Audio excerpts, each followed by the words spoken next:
There's a new game in town, it's called Tariffs. Is it really going to make a difference to America? Is it just a band-aid? What really do they mean to the individual? What does it mean? Who loses? Let's have a quick look and see what it's going to mean, because it's going to have a dramatic effect right around the world. First of all, in tariffs, what are they? Well, first of all, companies that are sending goods into America, they're going to be 20% more expensive, it seems, to Americans. In other words, let's say there's a BMW being sent and it goes into America, and there's the border, they'll pay 20% tax on it. In other words, the price of goods go up. That causes inflation to go up, or perhaps, as Donald Trump believes, it encourages people to buy American goods. The only problem is there's very few cars that aren't actually totally produced in America. So to say that all the manufacturing is going to suddenly move to America perhaps seems a challenge, and maybe a challenge too far. So right now we're seeing these tariffs coming in, and of course it causes volatility. In fact, you'll actually look at the markets, you can see they're up 2%, down 2%, and of course people really are concerned what the effects are.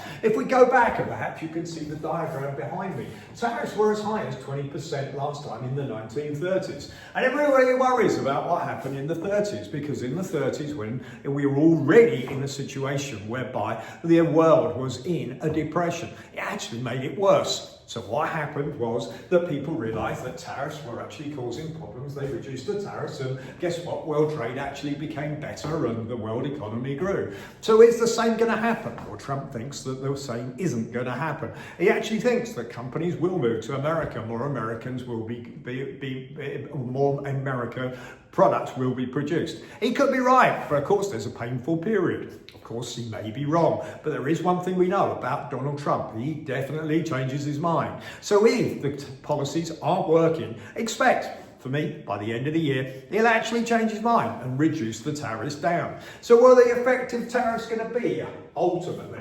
Okay, well, if we say they're 20% or going to be around 20%, okay, well, we would say that they're probably going to end up circa around 10%. So who's the winners and who's the losers? Well, fairly obviously, companies that are sending goods into America, they're potentially the biggest losers. But then, of course, reciprocal tariffs. In other words, countries start taxing American goods, and that means that all of a sudden you see that there is this trade war, and of course, that could affect American companies. Ultimately, will lots of companies move to America? That's the big challenge, and of course, nobody knows for sure, but there is reason to believe that perhaps it doesn't happen. But here's your biggest problem.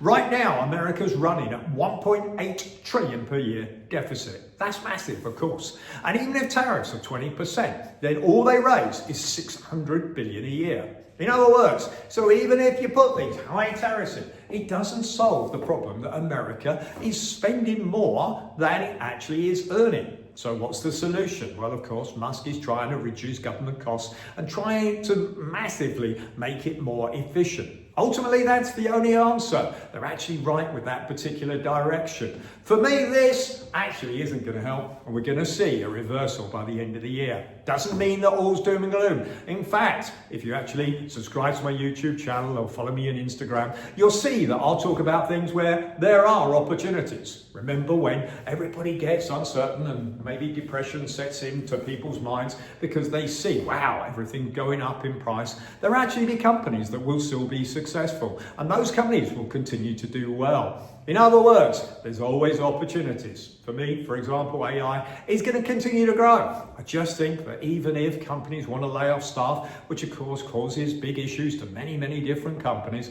okay, then those same companies will actually still be spending money on increasing their AI presence and making sure they're increasing their automation. In other words, there's going to be opportunities. Don't think it's always doom and gloom. There's always a place, there's always an area where you can make money in the investment markets. Give me a follow, give me a comment below. Are tariffs a good idea or not?